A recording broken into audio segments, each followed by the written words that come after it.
все сгорело буквально 10-15 минут. Стены, полы, все сгорело. Техника. Думали технику выносить, но бесполезно было. Там уже пламя окутало все.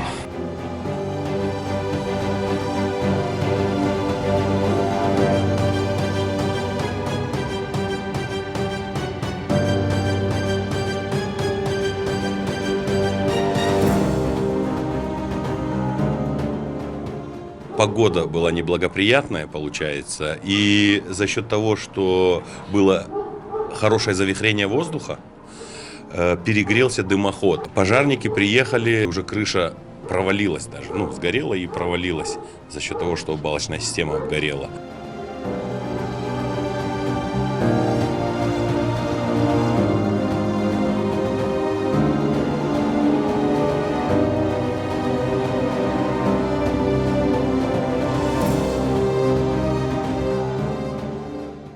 Начальники, которые были в этих составах пожарных, они сами очень много к нам подходили и говорили: ребят, дайте хоть какую-то привязку, у нас машины едут, но они не знают, куда ехать. Получается, за счет того, что у нас нет юридического адреса, что это самый большой урон. А так еще есть много других уронов. Мы постоянно вызываем скорой помощи, они к нам никогда не приезжают вовремя.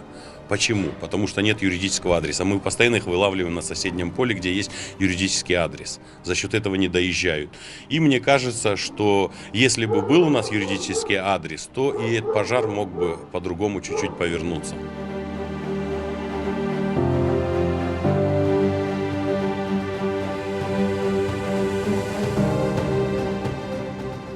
Хозяйка очень сильно, в стрессе она, получается, морально подавлена, она даже не хочет, выходить, много общаться с людьми. Они уже 10 лет этот дом строят, по крохам, по чуть-чуть работают. Она, 2 сына, ее братишка родной.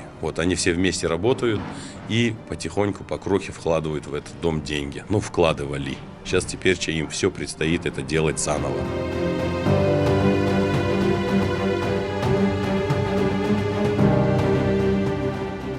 Даже